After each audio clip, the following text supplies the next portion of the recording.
শীতকাল তো প্রায় চলে এলো, আর শীতকাল মানে প্রচুর বিয়ে বাড়ি। আর বিয়ে বাড়িতে যাবার আগে সবাই আমরা ত্বকের মধ্যে একটা গ্লো দেখতে চাই, আর যেটা বাড়িতে বসে করা সম্ভব নয়।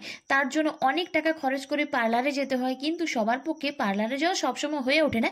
কিন্তু ত্বকের জল্লা ফিরে পেতে চাও, তাহলে বলবো আজকের এই উপায় তোমাদের ত্বকের মধ্যে সেই পার্লারের মতো কিন্তু গ্লো এনে দেবে। তো চলো বন্ধুরা, বেশি না কথা বলে ঝটপট করে আজকের রেমেডিটা দেখে না।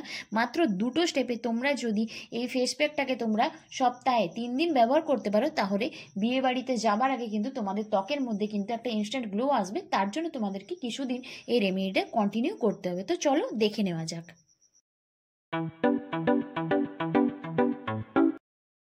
সবার প্রথমে আমি ফেসটাকে খুব ভালোভাবে ক্লিন করে নিচ্ছি। যে কোনো রেমেডি ব্যবহার করার আগে ফেসটাকে তোমরা খুব ভালোভাবে ক্লিন করে নিও। আমি এখানে নর্মাল একটা টিস্যু সাজিয়ে ফেসটাকে ক্লিন করছি।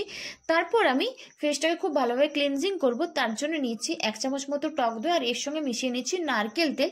যদি তোমাদের মুখের মধ্যে ব্ল্যাক হেডস এবং হোয়াইট হেডসের সমস্যা থেকে থাকে, তাহলে তোমরা এর সঙ্গে অল্প পরিমাণ চালের গুঁড়ো কিংবা কফি পাউডার কিংবা তোমরা বেসনও কিন্তু ব্যবহার করতে পারো।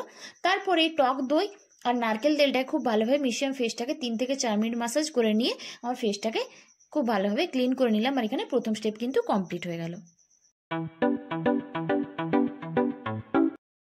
ফেস প্যাক বানানোর জন্য আমি নিচ্ছি এখানে 1 চামচ মতো বেসন। রান্নার যে বেসন হয় সেটাই আমি নিয়েছি। তার সঙ্গে নিয়েছি 1 চিমটে মতো হলুদের গুঁড়ো। হলুদ কিন্তু আমাদের ত্বকের রঙকে উজ্জ্বল করতে সাহায্য করে। এর সঙ্গে মিশিয়ে নিচ্ছি আমি মধু। যাদের ত্বকের মধ্যে পিম্পলসের সমস্যা রয়েছে তাদের ত্বকের জন্য কিন্তু মধু খুবই উপকারী। তার সঙ্গে আমি মেশাচ্ছি 1 চামচ মতো গোলাপ জল। এরপর আমি এই সবকটা মিশ্রণকে আমি এখানে মিশিয়ে নেব 1 চামচ টক দই দিয়ে। টক দই কিন্তু আমাদের ত্বকের জন্য খুবই উপকারী। আমাদের ত্বকের মধ্যে থাকা যে কোনো ধরনের কালো দাগছোপ, সানট্যান, ব্রণের দাগ কিন্তু খুব সহজে দূর করে দেয়।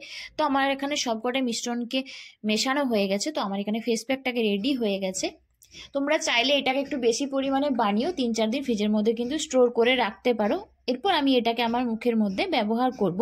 সপ্তাহে 2 থেকে 3 দিন তোমরা এই ফেস প্যাকটাকে একবার ব্যবহার করে দেখো। প্রথম দিন থেকেই কিন্তু তোমরা পার্থক্যটা বুঝতে পারবে। ফেসের সঙ্গে সঙ্গে তোমরা এটা হাতে, পায়ে এবং গলাতে যে জায়গাতে তোমাদের ট্যান পড়েছে সেখানেই কিন্তু তোমরা এটা ব্যবহার করতে পারো। তারপর এটাকে 15 থেকে 20 মিনিট মুখের মধ্যে রেখে দিও। যখন দেখবে এটা একটু শুকনো হয়ে গেছে, তারপর সেটাকে নর্মাল জল দিয়ে ধুয়ে নিও। এটাই ছিল আজকের একটা ছোট্ট রেমেডিটা তোমরা অবশ্যই একবার ট্রাই করে দেখো। আশা করি তোমরা রেজাল্ট নিশ্চয়ই পাবে।